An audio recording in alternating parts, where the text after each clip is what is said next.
प्रियंका के हाथ डर से कांप रहे थे। आखिरकार डरते डरते उसने किसी तरह से वो पेन ड्राइव कृतिका के सीपीयू के पिछले हिस्से से कनेक्ट कर दिया। उसके बाद वो तेजी से उठी। उसे एंट्रेंस गेट के पास सिर्फ मधुलिका दिखाई दी। लंच करने के बाद से अब तक ऑफिस में कोई नहीं आया था।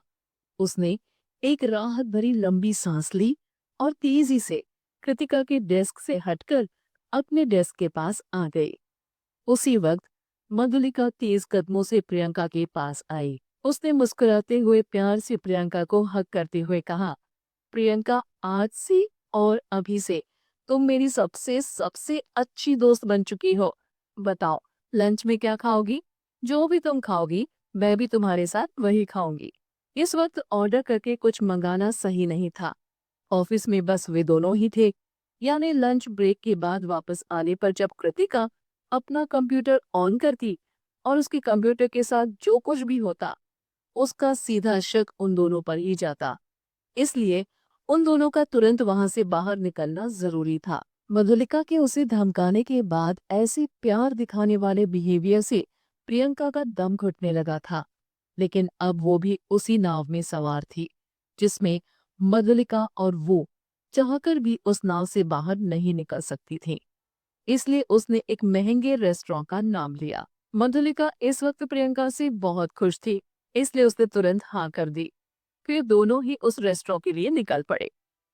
दूसरी तरफ अपना लंच फिनिश करने के बाद भी कृतिका निखिल के ऑफिस में वहीं सोफे पर बैठी रही। क्या मैं थोड़ी देर यही रुक सकती हूँ? तुम अपना काम कर सकते हो, मैं तुम्हें डिस्टर्ब नहीं करूंगी। कृतिका ने अपनी चिन को अपने हाथ पर टिकाए रखा, मानो वो कुछ सोच रही हो। निखिल के प्यार को एक्सेप्ट करने के बाद अकेले में वो अब उसे आप कहने की जगह प्यार से तुम कहकर बुलाने लगी थी। हाँ, क्यों नहीं? तुम जितनी देर तक चाहो उतनी देर तक रुक सकती हो। निखिल कृतिका के सवाल से सरप्राइज था। वो तेजी से कृतिका के पास आया और उसे अपनी गोद में उठा लिया। फाइनली तुम्हारे दिल में मेरे लिए दीवानों वाला प्यार उमड़ आया है, इसलिए अब तुम खुद मुझसे दूर नहीं होना चाहती, है ना? कृतिका हैरान थी। निखिल के सवाल के जवाब में वो उससे क्या कह सकती थी?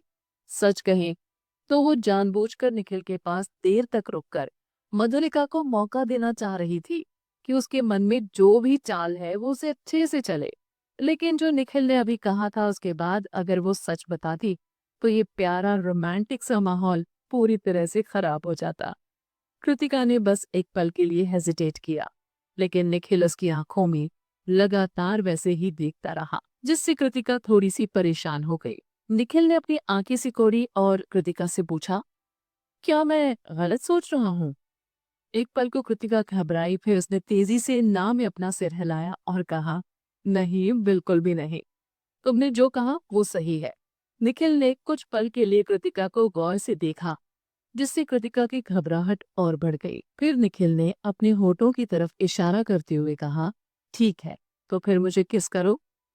निखिल की उस शरारत से थोड़ी सी नाराज कृतिका मन ही मन चीख चीख कर कहना चाहती थी, सब लोग जल्दी आओ, देखो देखो ये बदमाश अकेले में कितनी शैतानी करता है। निखिल की दुनिया के सामने एक आइडियल लड़के की इमेज कृतिका के सामने ऑलमोस्ट खत्म हो गई थी। जल्दी! निखिल ने अपनी बाहों में उठाए कृतिका को अपने चेहरे के करीब लाते हुए कहा। कृतिका ने हार मानकर दोनों हाथों से निखिल के शर्ट की कॉलर पकड़ी और आंख बंद किए हुए निखिल के फोरहेड को लाइटली किस किया।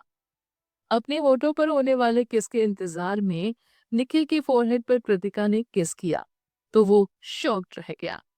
इतनी देर में कृतिका उसकी बाहों से नीचे उतरकर खड़ी हो गई थी। उसने उसकी कमर को दोनों हाथों से पकड़ अपनी करीब खींचा और उसके होठों को किस करने के लिए आगे बढ़ा।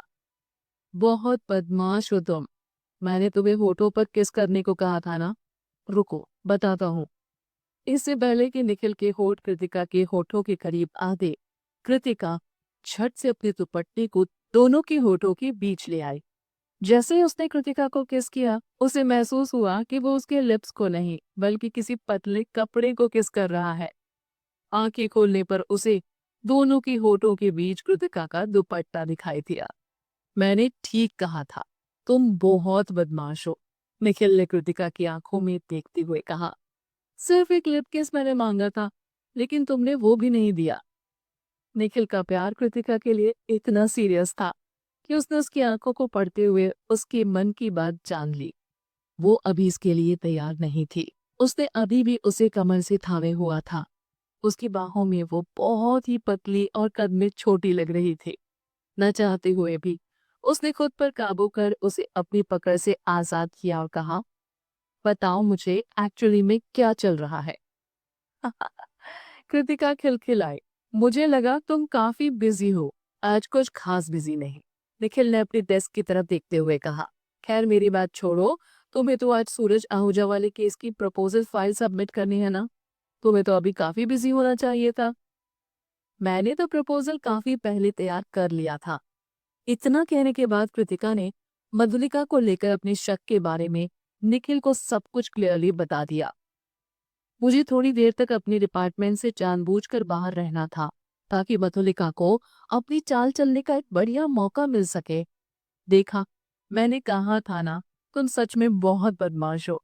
ये कहते हुए निखिल ने प्यार से कृतिका को छेड़ते हुए उसकी नोज पर अपनी उंगली थपथपाई। मधुलिका ने कृतिका के लिए जाल बिछाने के बारे में बस सोचा था, लेकिन कृतिका ने तो शुरुआत में ही मधुलिका के लिए एक जाल बिछा दिया था। वो बस मधुलिका के उसमें फंसने का वेट कर रही थी। कृतिका ने नाराजगी दिखाते हुए कहा, क्यों, तुम्हें उसके लिए बुरा लग रहा है? निखिल ने मुस्कुराते हुए कहा, नहीं, मुझे किसी के लिए बुरा लग रहा है तो बस तुम्हारे लिए। निखिल ने अपने सर को झुकाया, फिर कृतिका की नेक तक आकर उसकी महक को स्मेल करते हुए बोला, मेरा दिल ये देखकर दुखता है कि वो तुम्हें किस तरह से बार बार परेशान कर रही है। खैर, तुम्हारा दिल जो कहता है तुम वो करो। बस कभी खुद को अकेला मत समझना, मैं हमेशा तुम्हारे साथ हूँ। कृतिका से बातें करते हुए निखिल बीच बीच में उसकी गर्दन पर बार बार किस कर ले रहा था। कृतिका को इससे थोड़ी सी गुदगुदी सी हो रही थी। उसने निखिल से दूर हटने की कोशिश की तो अचानक से निखिल ने उसकी कमर को कस के पकड़ लिया। Don't move. कृतिका उसकी आवाज को सुनते ही पूरी तरह शांत हो गई और अपना सिर उसके सीने पर रख दिया। जब तक मैं न कहूं, मुझसे दूर होने की कोशिश मत किया करो, निखिल ने प्यार से धीमी आवाज में कहा। मुझे तुम्हें अपनी बाहों में थामना अच्छा लगता है। जब भी कृतिका निखिल से दूर होती तो निखिल को एक अजीब से खालीपन का एहसास होता था। दूसरी तरफ अगर वो उसके आसपास रहती थी, भले ही उस वक्त वो उससे बात ना करे, बस एक जगह उसकी नजरों के सामने बैठी रहे, तो भी उसे एक अजीब सी खुशी होती थी जिसे वो शब्दों में बयान नहीं कर सकता था। लेकिन इन सब से कृतिका बहुत ही अनकंफर्टेबल फील करती थी। उसे जोर से गले लगाने के कारण कृतिका के पूरे बदन में गर्मी सी आ गई थी। उसके बदन में एक अजीब सी सनसनाहट हो रही थी जिसने उसे बेचैन कर दिया था। या शायद ये बस उसका इमेजिनेशन था, लेकिन जैसे जैसे निखिल की पकड़ उसकी कमर पर और मजबूत होती जा रही थी, उसे इसके रियल होने का एहसास होने लगा था।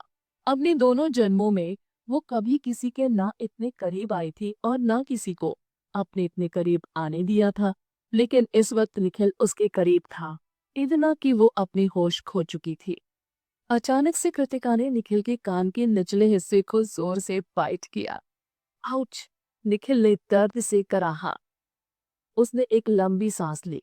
कृतिका के उस बाइट ने उसके अंदर के बदमाश को और ज्यादा शरारती होने पर मजबूर कर दिया। उसने कृतिका के बालों को एक हाथ से पकड़ा और नीचे की ओर झटका दिया, जिससे कृतिका की गर्दन के पास का तिल उसके होठों के करीब आ गया। फिर उसने उस तिल को किस करते हुए वहां एक जोर का बाइट किया। फिर उसने शरारत भरी आवाज में कहा, अभी तो बस शुरुआत है। इतना कहने के बाद उसने कृतिका को अपनी बाहों से आजाद कर दिया। थोड़ी देर तक वहां खामोशी छाई रही। वो दोनों एक दूसरे की आंखों में देखते रहे। फिर कृतिका की नजर निखिल के कान पर गई, जहां उसकी लव बाइट का निशान अच्छे से उभर आया था। वो खुद को मुस्कुराने से रोक नहीं पाई। ये बाइट मार्क उसने निखिल को दिया था। निखिल ने कृतिका की आंखों को गौर से देखा। उसकी नजरें निखिल के कान पर थी। अपने कान को छूते ही वो समझ गया कि कृतिका की बाइट ने उसके कान पर एक निशान छोड़ दिया है। उसने अपनी भौहें उठाई और तेजी से उसके करीब आया। फिर उसने भी कृतिका के कान के निचले हिस्से को बाइट करने की कोशिश की, लेकिन कृतिका फुर्तीली निकली। उसने अपने हाथों से अपने कान को कवर कर लिया और कहा, क्या कर रही हो? मुझे यहाँ से निकलकर अपने डिपार्टमेंट जाना है। तुम्हारा बाइट किसी ने देख लिया तो? निखिल ने हल्का सा गुस्सा दिखाया। देखो तो, बदमाश ऐसे कह रही है जैसे काम के दौरान उसे किसी से मिलना ही नहीं पड़ेगा। निखिल ने अपने बाइट किए गए कान के निचले हिस्से को पकड़ते हुए कहा, ठीक है तो फिर मेरे पास आओ और मुझे किस करो, फिर मैं तुम्हें माफ कर दूंगा। कृतिका हकपका गई। उससे कुछ बोला नहीं गया। इस शैतान को कोई कैसे आइडियल मैन समझ सकता है? बदमाशी देखो इसकी, हमेशा कृतिका का फायदा उठाने में लगा रहता है। पिछले जन्म में तो इसने किसी लड़की को अपने करीब तक आने नहीं दिया था। उन्हें लस्ट करना तो दूर की बात थी। लेकिन ऐसा क्यों है कि कृतिका के करीब आते ही वो ऐसे बिहेव करने लगता है जैसे उसे लस्ट करने के सिवा और कुछ आता ही नहीं। कृतिका धीरे धीरे उसके करीब आई। फिर अपने पैरों के अंगूठों के बल खड़े होते हुए उसने निखिल की होठों तक पहुंचने की कोशिश की, लेकिन पहुंच नहीं पाई। सच में लड़का बहुत ही लंबा था। उसे अपने होठों के करीब ना पहुंचते देख निखिल ने अपने सिर को थोड़ा नीचे झुकाया, जिससे अब कृतिका उसके होठों तक पहुंच सकती थी। निखिल ने अपने हाथों को बढ़ाकर कृतिका की कमर पर रखना चाहा और अपनी आंखें बंद कर ली। ऐसा होते ही कृतिका ने शैतानी की और जोर से उसके चिन को बाइट कर लिया। इससे पहले कि दर्द से हैरान निखिल कुछ कर पाता, कृतिका तेजी से भागकर ऑफिस के दरवाजे के पास पहुंच गई। लंच टाइम ऑलमोस्ट खत्म होने को है, अब मुझे जाना होगा। कृतिका दरवाजा खोलने ही वाली थी कि वो अचानक से रुक गई और पलटी। उसने निखिल को देखा। उसके चेहरे पर एक खुशी थी और नाराजगी के एक्सप्रेशन भी। कृतिका की आंखें निखिल के चेहरे को पढ़ने लगी। वो शायद थोड़ा गुस्सा था, लेकिन निखिल का ये शरारती अंदाज उसे बहुत प्यारा लगा। उसके तुरंत बाद दूर से ही कृतिका ने एक फ्लाइंग किस निखिल को दिया। मैं जाती हूँ। उसके पलटकर दरवाजा खोलकर वहां से जाने के बाद निखिल ने अपना सिर झुकाया और धीरे से मुस्कुरा उठा। अपने आईब्रोज के बीच वाले हिस्से को रब करते उसने सोचा कि आखिर उसके जैसा मैच्योर आदमी कैसे इस लड़की के पीछे भाग रहा है। इधर जब तक कृतिका अपने डिपार्टमेंट में पहुंची, तब तक बाकी के सारे कलीग्स वहां पहुंच चुके थे। कृतिका ने मधुलिका और प्रियंका की तरफ देखा। कृतिका की नजरों से नजरें मिलते ही प्रियंका डर और शर्म से दूसरी तरफ देखने लगी। दूसरी तरफ मधुलिका ने ऐसे दिखावा किया कि जैसे कुछ हुआ ही नहीं, सब कुछ नॉर्मल है। जब कृतिका अपने चेयर पर बैठ गई, तो उसके बाद मधुलिका और प्रियंका दोनों ही लगातार तिरछी नजरों से उसे देखने लगे कि वो क्या कर रही है।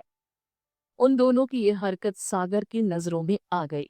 उन दोनों की उस हरकत से उसे लगने लगा कि जरूर इन दोनों ने कोई गड़बड़ की है। तो क्या मधुलिका के बनाए जाल में करो, जल्दी से अपना कंप्यूटर ऑन करो अभी इसी वक्त। मधुलिका मन ही मन फुसफुसाई। इस पल में वो बहुत बेचैन और परेशान भी थी। प्रियंका की हथेलियों से पसीना बहने लगा था। उसने अपने हाथों को अपनी डेस्क के नीचे छुपा लिया और मन ही मन प्रे करने लगी, प्लीज भगवान, जैसा मधुलिका ने कहा था वैसा ही हो। प्लीज कोई और कंप्यूटर इफेक्ट मत होने देना और मुझे भी बचा लेना भगवान, प्लीज प्लीज प्लीज। उनकी घूरती तिरछी नजरों से बेखबर फाइनली कृतिका ने अपना कंप्यूटर ऑन किया। कंप्यूटर के ऑन होने के बाद उस पर एक मैसेज आया, एंटर द पासवर्ड। कृतिका ने मधुलिका और प्रियंका से अपने डॉक्यूमेंट्स को बचाने के लिए पहले दिन ही कंप्यूटर में एक पासवर्ड सेट कर दिया था। कृतिका ने पासवर्ड एंटर किया। उसके बाद उसने सूरज आहूजा वाले डॉक्यूमेंट को ओपन किया। इसमें भी कृतिका ने पासवर्ड सेट कर रखा था। पासवर्ड डालने के बाद जैसे ही उसने एंटर दबाया, कंप्यूटर से एक पॉप की आवाज आई और कंप्यूटर का स्क्रीन पूरा ब्लैक हो गया। कृतिका ने कंप्यूटर स्क्रीन पर 2-3 बार टैप किया। उसके बाद उसने सीपीयू को भी अच्छी तरह से 2-3 बार टैप किया ताकि जल्दी से उसका कंप्यूटर ऑन हो जाए। लेकिन इसके बाद भी कंप्यूटर का स्क्रीन ब्लैक से नॉर्मल नहीं हुआ। ठीक उसी पल कृतिका के कंप्यूटर की सारी फाइल्स और डॉक्यूमेंट्स मधुलिका के कंप्यूटर में ट्रांसफर हो गए, जो कि उसकी मेल आईडी पर आ गए थे। मधुलिका ने तुरंत अपना मेल ओपन कर इनबॉक्स चेक किया। कुछ पल बाद ही उसे कृतिका का सूरज आहूजा के केस के लिए तैयार किया गया प्रपोजल फाइल मिल गया। उसने तुरंत उसे ओपन किया और देखा कि कृतिका ने अपना प्रपोजल तैयार कर लिया था। उसने उसे काफी अच्छे से तैयार किया था और उसमें कोई गलतियां नहीं थी। इसके अलावा प्रपोजल फाइल के हर पेज के साइड में डिटेल्ड रिमार्क्स और एक्सप्लेनेशन भी मेंशन किए गए थे। मधुलिका ने एक झलक भर कृतिका के तैयार किए गए प्रपोजल को स्टार्ट से एंड तक देखा। चाहे वो प्रपोजल का फॉर्मेट हो या उसका कंटेंट, सब कुछ बहुत अच्छे से और साफ तरीके से तैयार किया गया था। प्रपोजल का फॉर्मेट कुछ ऐसा था कि देखने वाले को वो बहुत ही अट्रैक्टिव लगे, जिससे वो उस प्रपोजल को देखते ही उससे इम्प्रेस हो जाए। और प्रपोजल का कंटेंट बहुत ही यूनिक था, या कहीं तो वो आउटस्टैंडिंग था। मधुलिका का चेहरा डार्क हो गया। उसे मन ही मन खुद से ये एडमिट करना पड़ा कि अगर उसके और कृतिका के बीच एक फेयर कंपटीशन होता तो वो कृतिका से किसी भी हाल में जीत नहीं पाती। मधुलिका का तैयार किया गया प्रपोजल बहुत ही एवरेज था। उसने जो आइडिया सोचा था वो भी जनरली कोई भी पब्लिक रिलेशन कंपनी सबसे पहले यूज करने के बारे में सोचती। जब वो यूनिवर्सिटी में थी तो उसने ऐसे कई लेक्चर्स सुने थे जिनमें ऐसे प्रपोजल मेंशन किए गए थे। कृतिका ने डायरेक्ट उन्हीं लेक्चर्स में मेंशन्ड किसी एक प्रपोजल को अपने प्रपोजल में यूज कर लिया था। कृतिका के प्रपोजल के कंपैरिजन में उसका प्रपोजल काफी पुराना और सिंपल था। मधुलिका ने अपने होठ से कुड़े।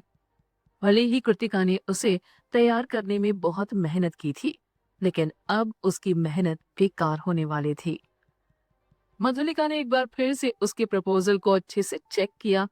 हैरानी की बात यह थी कि उस प्रपोजल में ऐसा कुछ नहीं था जिसे चेंज किया जा सके या उसमें अलग से कुछ जोड़ा जा सके। इसलिए फिर उसने सीधे उसे प्रिंट कर लिया। इस दौरान कृतिका अब तक अपने कंप्यूटर को ऑन नहीं कर पाई थी। घबराहट और बेचैनी से उसके माथे से पसीना बहना शुरू हो चुका था। सागर ने कृतिका को परेशानी में देखा तो वो उसके पास चलकर आया और फिर उसने पूछा, कृतिका, तुम परेशान दिख रही हो, क्या कोई प्रॉब्लम है? सागर उस डिपार्टमेंट का पहला बंदा था जिसने कृतिका के लिए थोड़ी काइंडनेस दिखाई थी। कृतिका ने एक्सपेक्ट नहीं किया था कि उस ऑफिस में कोई ऐसा भी है जो उससे नफरत नहीं करता। इसलिए सागर का उसके डेस्क के पास आकर उससे बात करना उसे शॉकिंग लगा। वो कुछ पल के लिए बर्फ की तरह जम सी गई।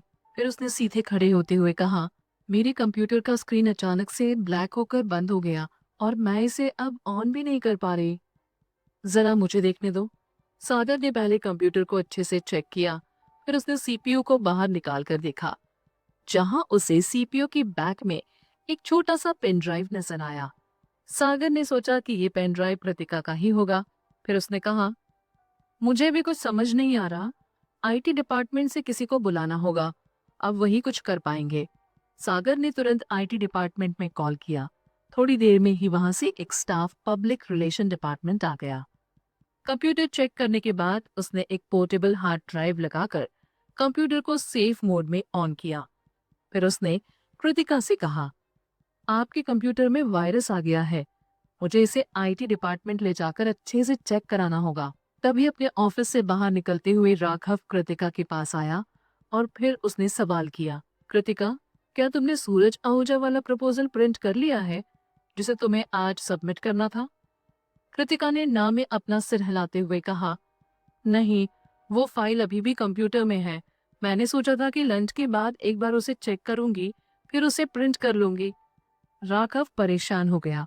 उसने आईटी डिपार्टमेंट के स्टाफ से सवाल किया, क्या कंप्यूटर में रखी फाइल रिकवर हो जाएगी? ये इस बात पर डिपेंड करता है कि ये वायरस कितना डेंजरस है। अगर ये ज्यादा डेंजरस हुआ तो किसी भी तरह के डॉक्यूमेंट को रिकवर कर पाना इम्पॉसिबल हो जाएगा। हो सकता है वायरस के कारण हार्ड डिस्क ही करप्ट हो गई हो। ऐसे में कुछ भी रिकवर कर पाना बहुत मुश्किल है। आईटी डिपार्टमेंट के स्टाफ ने रिप्लाई किया, कोने में खड़ी मधुलिका ने एक लंबी सांस लेते हुए कहा, ओहो, हमें तो आज ही थोड़ी देर में अपना अपना प्रपोजल सबमिट करना है। मधुलिका की बात सुनकर राघव ने आईटी डिपार्टमेंट के स्टाफ से कहा, प्लीज अपनी तरफ से पूरी कोशिश कीजिए। कंप्यूटर में रखा डेटा, खासकर एक फाइल बहुत ही इम्पोर्टेंट है। आईटी डिपार्टमेंट का वो स्टाफ राघव की बात सुनकर काफी परेशान हो गया। फिर उसने कहा, मैं बस इतना कह सकता हूँ कि मैं पूरी कोशिश करूंगा, लेकिन आप लोग कोई ऐसी उम्मीद मत बांधिएगा कि डेटा रिकवर हो ही जाएगा। ठीक है, do your best please, Raghav ने थोड़ा उदास होते हुए कहा। वो स्टाफ अपने साथ कंप्यूटर लेता गया। धीरे धीरे समय बीतता जा रहा था, लेकिन आईटी डिपार्टमेंट की तरफ से कोई खबर नहीं आई। कृतिका उन्हें बार बार कॉल करती रही, तब तक जब तक कि वो उसके बार बार कॉल करने से चिढ़ नहीं गए। यहाँ तक कि राघव भी अब परेशान हो गया था। वो वहां खड़े होकर ये नहीं देख सकता था कि कैसे कृतिका के कंप्यूटर के अचानक से बंद पड़ जाने के कारण उसके हाथ से इतना अच्छा मौका निकलने वाला था। उसने कृतिका से कहा, अगर सच में तुम्हारे कंप्यूटर से डेटा रिकवर नहीं होता है, तो मैं सीईओ सर से रिक्वेस्ट करूंगा कि वो सूरज आहूजा केस के प्रपोजल को सबमिट करने की डेडलाइन एक दिन के लिए बढ़ा दे। मेरे ख्याल से एक दिन तुम्हारे लिए काफी होगा प्रपोजल फिर से तैयार करने के लिए। क्यों? ये सुनते ही मधुलिका ने नाखुश होते हुए राघव से कहा, सर ये ठीक नहीं है। ऐसा करके आप मेरे साथ गलत कर रहे हैं। हम सबने मिलकर इस प्रपोजल को सबमिट करने के लिए आज की डेडलाइन तय की थी।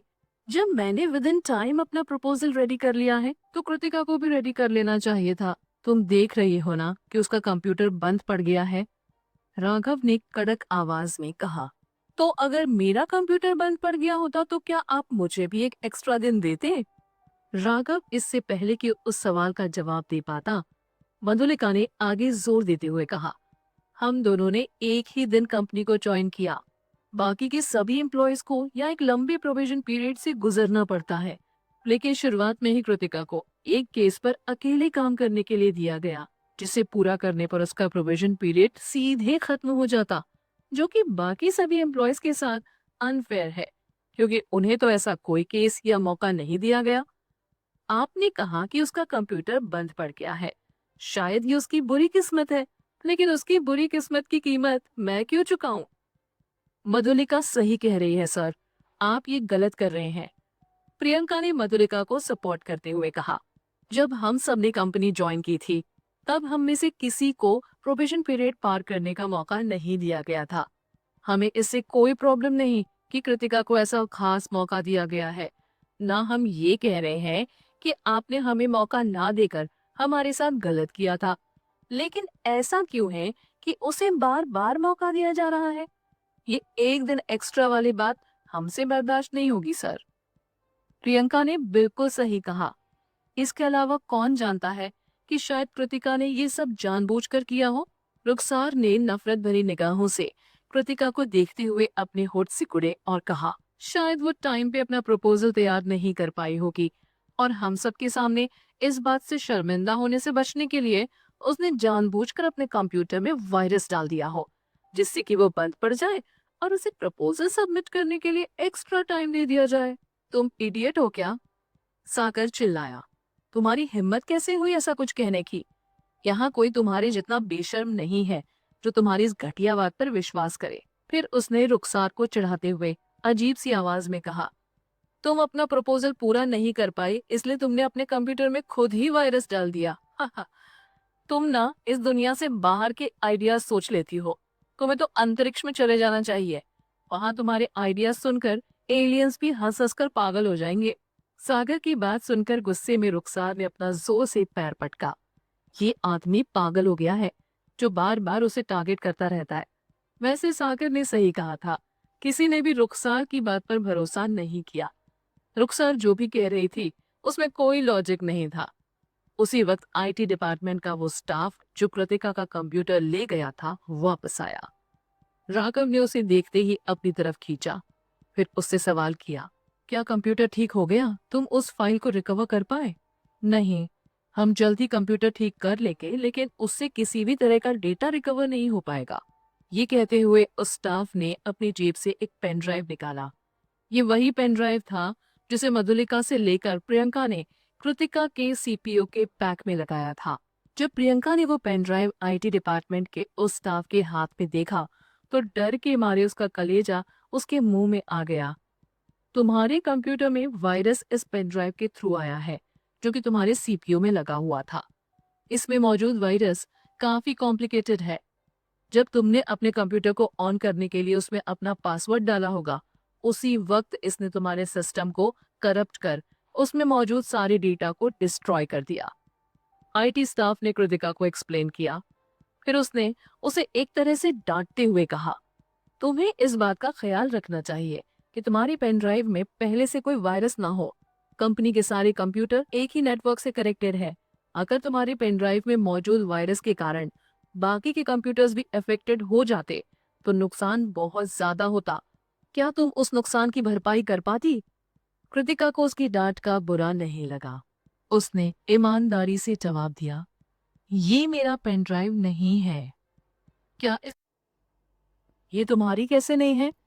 ये तुम्हारे कंप्यूटर के सीपीयू में प्लग था।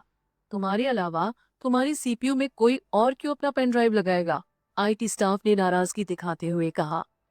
आईटी डिपार्टमेंट के स्टाफ की उस बात से वहां मौजूद बाकी के लोगों को कृतिका को बातें सुनाने का मौका मिल गया। लो, फाइनली कंप्यूटर के बंद होने में गलती इसी की निकली। इसके खुद के पेन ड्राइव से इसके कंप्यूटर में वायरस आ गया और वो बंद हो गया।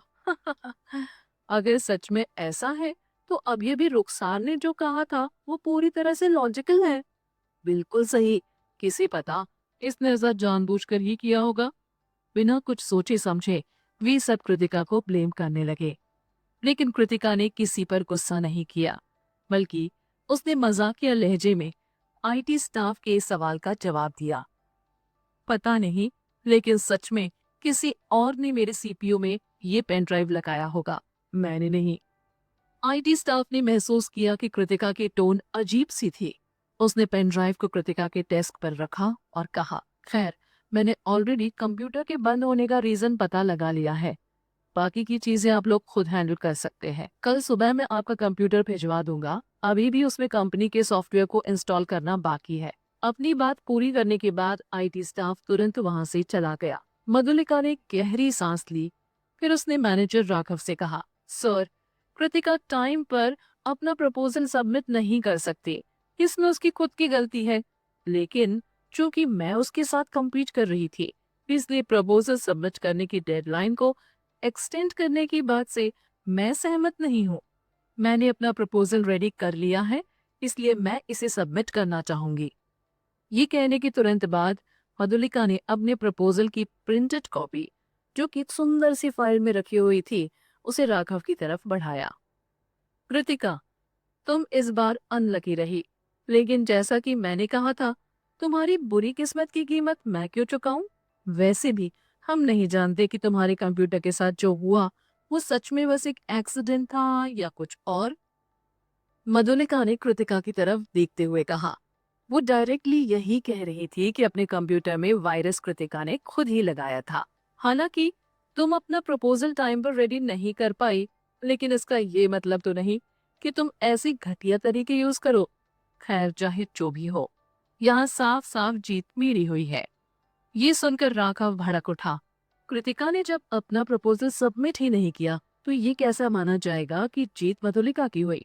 क्योंकि कृतिका को इस कंपटीशन से मजबूरी में बाहर होना पड़ रहा था, तो मधुलिका का खुद को विनर समझना बिल्कुल भी सही नहीं था। उसकी हिम्मत कैसे हुई सबके सामने इतराते हुए अपनी शेखी बगाड़ने की? कृतिका, मुझे लगता है कि कल सुबह जब तुम्हारा कंप्यूटर वापस आ जाए तो सबसे पहले तुम अपना रेजिग्नेशन लेटर टाइप कर लेना, रुखसार ने कृतिका को ताना मारते हुए कहा। थोड़ी देर पहले प्रियंका काफी नर्वस हो रही थी, लेकिन अब जब कृतिका उस पेन ड्राइव के लिए कोई प्रॉपर एक्सप्लेनेशन नहीं दे पा रही थी, तो उसका डर जाता रहा। फिर उसने हंसते हुए कृतिका से कहा, कृतिका, वो तुम थी जिसने शुरू में कहा था कि जो भी इस कंपटीशन में हारेगा वो कंपनी से रिजाइन कर देगा। अब तुम अपनी बात से मुकर नहीं सकती। किसने कहा कि मैं हार गई? कृतिका ने प्रियंका से सवाल किया। वो बिल्कुल भी परेशान नहीं थी, बल्कि वो तो मुस्कुरा रही थी। कृतिका की बात सुनकर पास ही के डेस्क के पीछे अपनी चेयर पर बैठी अनामिका ने अपनी होठ सिकुड़ लिए और नाराजगी में अपना सिर हिलाया। अनामिका की नजर में भी कृतिका साफ साफ हार चुकी थी।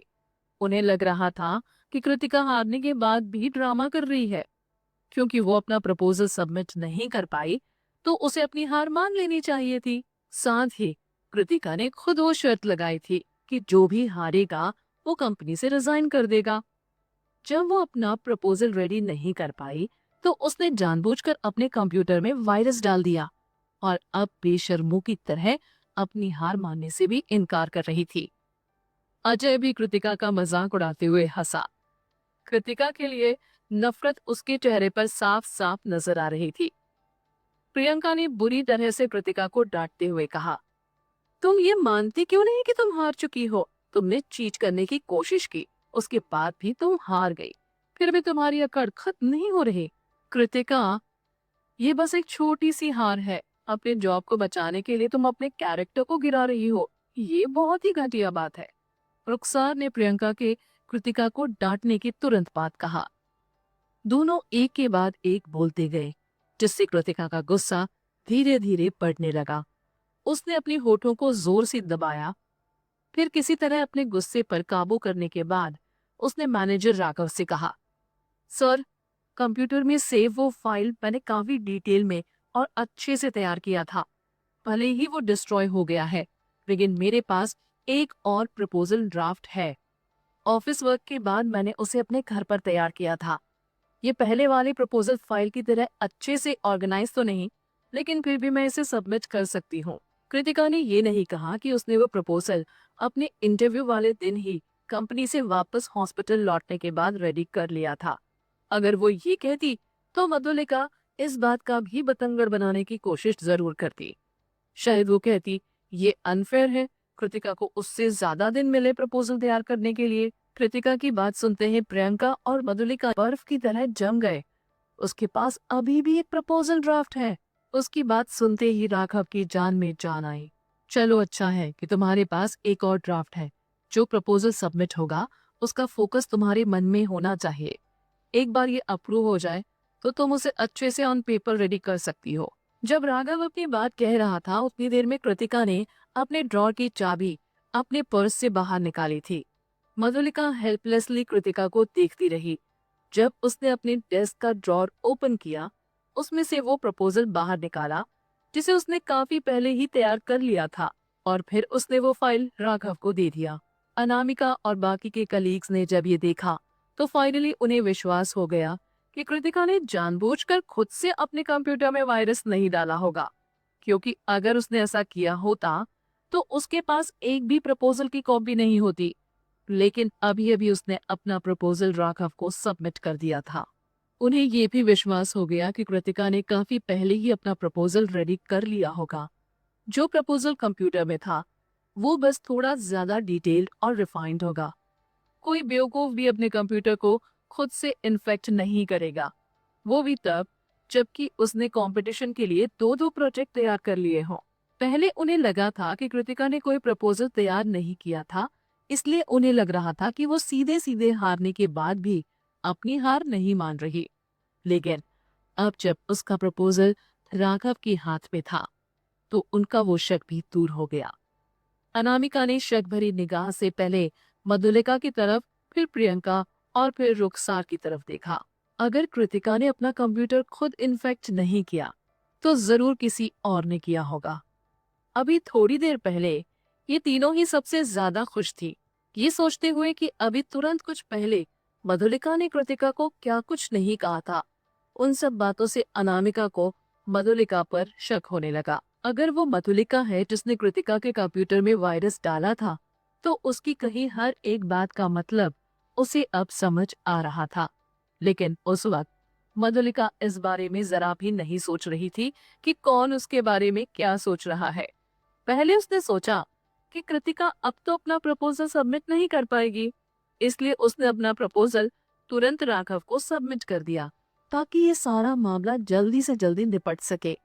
लेकिन अब जब कृतिका ने भी अपना प्रपोजल सबमिट कर दिया है और अगर निखिल ने ये देखा कि उसका और कृतिका दोनों का proposal exactly same to same है तो पहले तो मधुलिका घबरा गई, फिर उसके शातिर दिमाग में एक आइडिया आया और वो मुस्कुराते हुए बोली, क्योंकि कृतिका का प्रपोजल कंप्लीटली रेडी नहीं है, क्यों ना इसे कल ही सबमिट किया जाए। अभी राघव सर आप भी यही कह रहे थे, कल सुबह तक के लिए डेडलाइन एक्सटेंड कर देना चाहिए, है ना? ये कहते हुए मधुलिका ने अपना सबमिट किया हुआ फाइल राघव के हाथ से लपक कर लेना चाहा।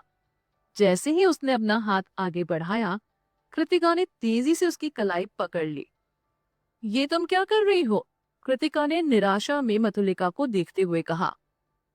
फिर उसने अपने आईब्रोज उठाते हुए कहा, अभी अभी तो तुमने कहा था कि डेडलाइन एक्सटेंड करना तुम्हारे साथ अनफेयर होगा, फिर अब तुम मेरे लिए डेडलाइन क्यों बढ़वाना चाह रही हो?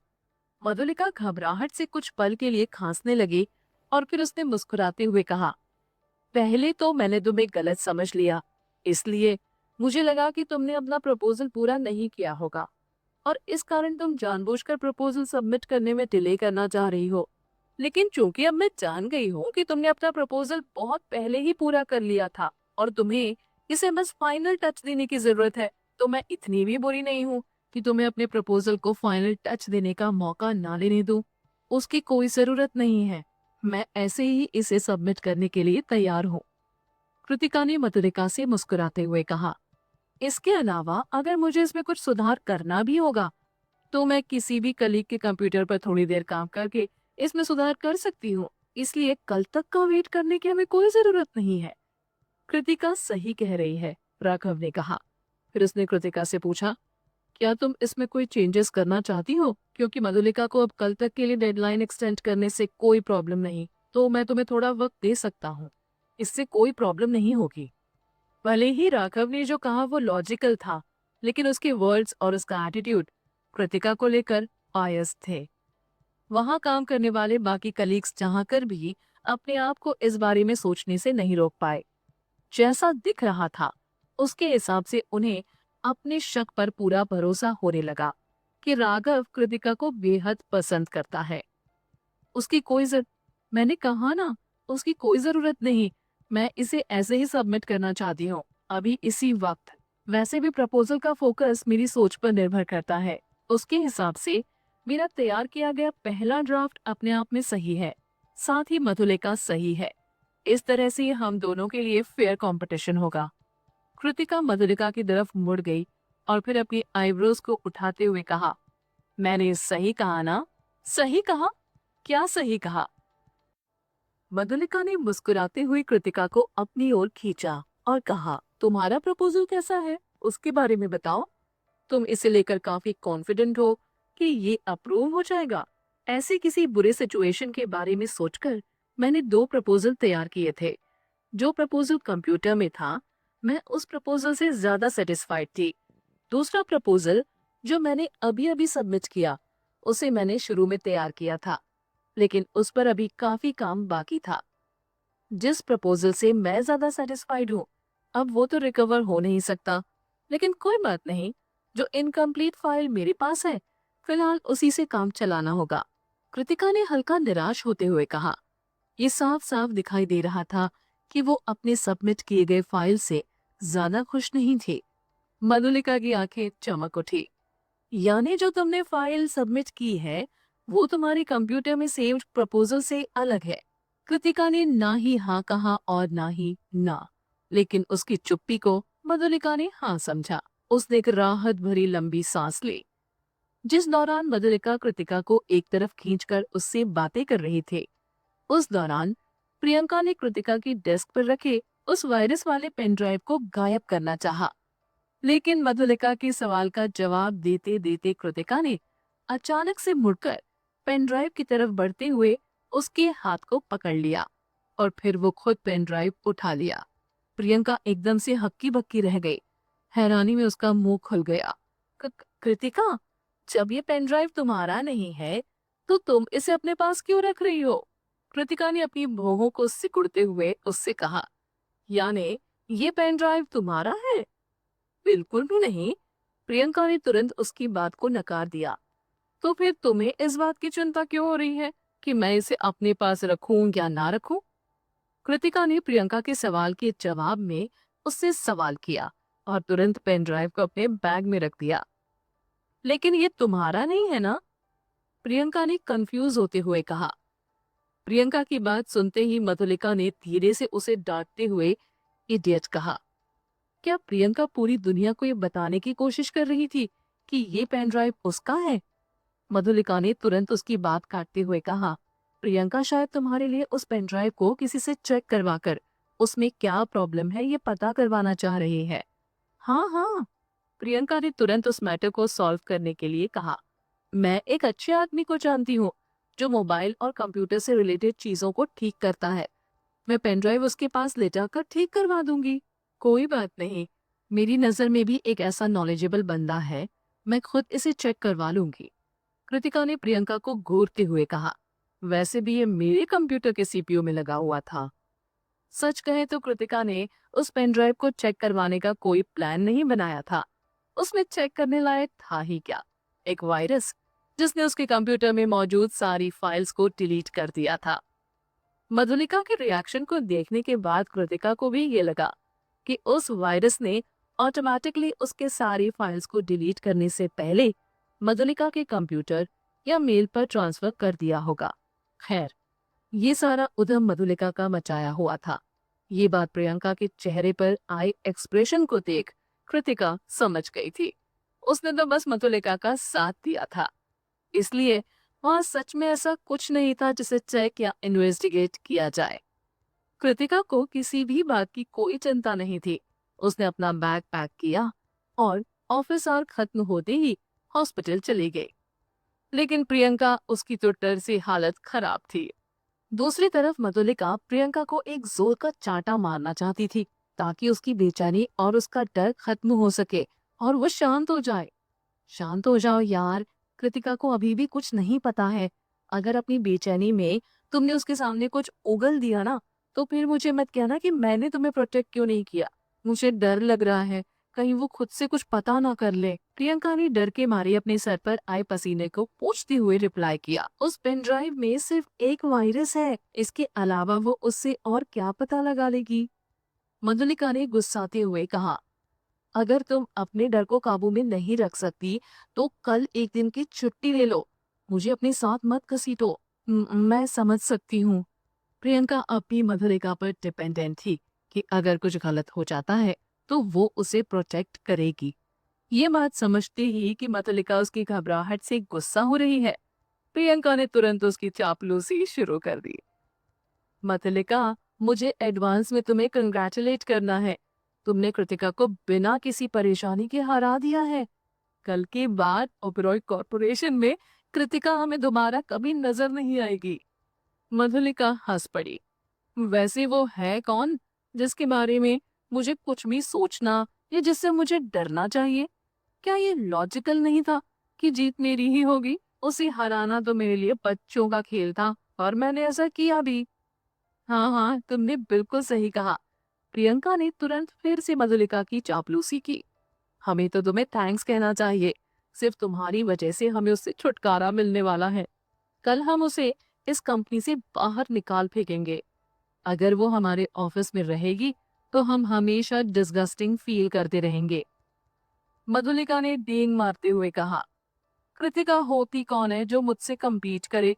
वो मेरी जुत्ती के बराबर भी नहीं है। मैं उसे ऐसा सबक सिखाऊंगी कि उसे अच्छे से समझ आ जाएगा कि वो कभी मुझसे कम्पीट कर ही नहीं सकती थी। बिल्कुल सही। प्रियंका ने तुरंत मधुलिका की बात पर सहमति जताई।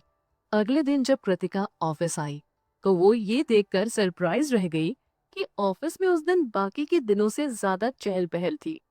मैंने सुना है कि हर साल होने वाला ईयरली चैरिटी फंक्शन इस बार कमिंग फ्राइडे को ऑर्गेनाइज किया जा रहा है और हर बार की तरह पब्लिक रिलेशन डिपार्टमेंट से मैनेजर राघव के साथ साथ हमारा कोई कलीग भी उनके साथ इस फंक्शन को ज्वाइन करेगा। रुखसार ने बुरी तरह जेलस होते हुए कहा। हाँ, ये सच है। अनामिका ने रुखसार की बात से अग्री किया। वैसे भी हमारी कंपनी के ढेर सारे सेलिब्रिटीज को इस फंक्शन को अटेंड करना होता है, इसलिए पब्लिक रिलेशन डिपार्टमेंट से भी किसी न किसी को इसमें जाना होगा ताकि अगर वहां कोई प्रॉब्लम या कोई इमरजेंसी आए तो हम उसे तुरंत हैंडल कर सकें। अनामिका ये सब इसलिए जानती थी क्योंकि उसने एक बार पहले भी ये ईयरली चैरिटी फंक्शन अटेंड किया था। 2 साल पहले हमारे डिपार्टमेंट से ये फंक्शन अजय ने अटेंड किया था और पिछले साल अनामिका ने। कौन जानता है कि इस साल ये मौका किसे मिलेगा? रुखसार के चेहरे पर उम्मीद साफ साफ झलक रही थी। वो दिल से इस फंक्शन को अटेंड करना चाहती थी। उसे लग रहा था कि इस बार फंक्शन अटेंड करने के उसके चांसेस ज्यादा हैं, क्योंकि डिपार्टमेंट के बाकी सीनियर स्टाफ ऑलरेडी इसे अटेंड कर चुके थे और बाकी बच्चे पुराने स्टाफ्स में रुखसार, सागर और प्रियंका ही ऐसे एम्प्लॉय थे जिन्होंने अब तक ये ईयरली फंक्शन अटेंड नहीं किया था। इसके अलावा कृतिका और मधुलिका दोनों ने अभी कुछ दिन पहले ही कंपनी में ज्वाइन किया था और वे दोनों ही अभी प्रोबेशन पीरियड में थे। इसलिए इतने बड़े ओकेजन के लिए मैनेजर राघव उन दोनों में से तो किसी को अपने साथ नहीं ले जा सकते थे। सागर ने मुस्कुराते हुए रुखसार की खिंचाई करते हुए कहा, गारंटी के साथ कह सकता हूँ वो मौका तुम्हें तो नहीं मिलने वाला। सागर, रुखसार गुस्से से चिल्लाई, क्या मैंने कभी तुम्हें परेशान किया है? नहीं ना, फिर क्यों तुम बार बार मुझे ऐसे तंग करते हो? अरे अब झगड़ने मत लगना, तुम दोनों ही ये चांस डिजर्व करते हो और अगर तुम दोनों को फंक्शन अटेंड करने का मौका नहीं भी मिला तो भी अगले साल ये मौका फिर आएगा। हम सब इसके लिए हमेशा से काफी मेहनत करते हैं, इसलिए किसे ये मौका मिलना चाहिए या किसे नहीं, इस बात पर झगड़ा मत करो, अनामिका ने दोनों के बीच में आते हुए कहा। प्रियंका भी बुरी तरह जेलस फील कर रही थी। उसने कहा, ओबेरॉय कॉरपोरेशन की तरफ से ऑर्गेनाइज किया जाने वाला ये चैरिटी फंक्शन एंटरटेनमेंट इंडस्ट्री के सबसे बड़े इवेंट्स में से एक है। हर साल बड़े से बड़ा सेलिब्रिटी, चाहे वो इंडस्ट्री में सबसे टॉप पर ही क्यों ना हो, इस इवेंट को जरूर अटेंड करता है। चाहे बात फेमस सेलिब्रिटीज की हो या फंक्शन ने कितना डोनेशन रिसीव किया, ये इवेंट साल की सबसे बड़ी न्यूज में से एक रहती है। अनामिका, अजय, आप दोनों ही पहले इसे अटेंड कर चुके हो, अपने एक्सपीरियंस के बारे में बताओ। इतनी सारी सेलिब्रिटीज को लाइव देखने की फीलिंग कैसी थी? अनामिका प्रियंका के सवाल का जवाब देने ही वाली थी कि मधुलिका ने अपनी शेखी बगानी शुरू कर दी। मैं तो इस इवेंट को हर साल अटेंड करती हूँ। इंडस्ट्री की टॉप एक्ट्रेस अन्वेषा दिल की बहुत अच्छी है। वो काफी हम्बल और वेल मैनर्ड है। वो ज्यादा मेकअप वगैरह नहीं करती, फिर भी दिखने में वो किसी परी से कम नहीं। करंट ए-लिस्ट सेलिब्रिटी भावना पिछले साल ही टॉप पोजीशन पर आई। उससे पहले उसकी कोई खास पहचान नहीं थी। अरे हाँ, एक और एक्ट्रेस भी इस फंक्शन को अटेंड करती है, सोनाली। वो भी तो ए-लिस्ट एक्ट्रेस बनने के काफी करीब है, या यूं कहूँ तो थी। ये बोलते बोलते मधुलिका एक पल को चुप हो गई। उसने कृतिका की तरफ देखा, फिर हंसी और उसका मजाक उड़ाते हुए बोली, हर साल वो इस फंक्शन में अपने बाप वीरेंद्र के साथ आती है। वो दोनों को ज्यादा ही घमंडी है, जो उनकी बराबरी के नहीं। वे उन लोगों की तरफ एक बार देखते तक नहीं, लेकिन वहाँ जो उनसे थोड़ी से भी ज्यादा रसूख वाले होते हैं ना, वो उनकी चापलूसी करने लग जाते हैं। चापलूसी करने में वो लोग इस हद तक गिर जाते हैं कि उन्हें देखकर ही मुझे घिन आने लग जाती है। सोनाली, वो तो कृतिका की छोटी बहन है ना? रुखसार ने मुस्कुराते हुए कहा, हाँ, इसीलिए तो इसके लक्षण भी अपनी बहन के जैसे हैं। आखिर एक ही परिवार से जो है दोनों। कृतिका को ताना मारने के बाद प्रियंका ने मधुलिका को खुश करते हुए कहा, इस साल कंपनी की तरफ से तुम्हें इस फंक्शन को अटेंड करने का इनविटेशन मिलना चाहिए।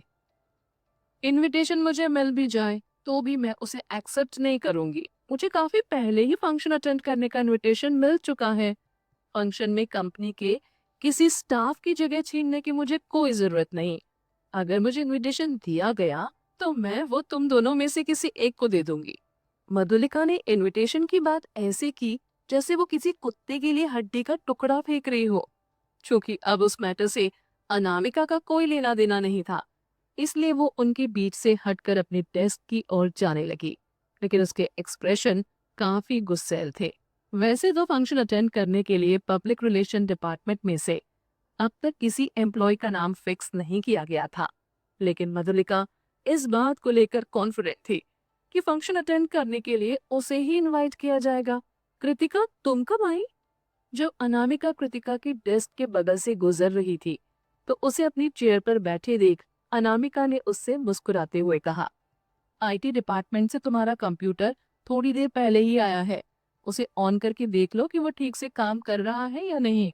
जब से कृतिका ने पीआर डिपार्टमेंट ज्वाइन किया था, तब से अब तक सिर्फ राघव और सागर ने ही उससे अच्छे से बात की थी। बाकी और किसी ने ना कभी उससे बात की और ना ही एक नजर उसकी तरफ देखा। इसलिए जब अनामिका ने उससे खुद आकर बात की, तो थोड़ी देर के लिए कृतिका हैरान रह गई। उस शौक से बाहर निकलने में उसे कुछ पल लगे। फिर उसने भी मुस्कुराते हुए जवाब दिया, ओह थैंक्स अनामिका। अनामिका ने कृतिका के कंधे पर हल्की सी थपकी दी। शुरुआत में उसकी नजर में कृतिका की कोई अच्छी इमेज नहीं थी। पहला तो वो उसे अच्छे से जानती नहीं थी। दूसरा, उसके पिता वीरेंद्र और उसकी बहन सोनाली के पब्लिक रिलेशन डिपार्टमेंट में आकर किए गए हंगामे के कारण उसे ऐसा लगा था कि कृतिका भी उन दोनों की जैसी ही बुरी होगी।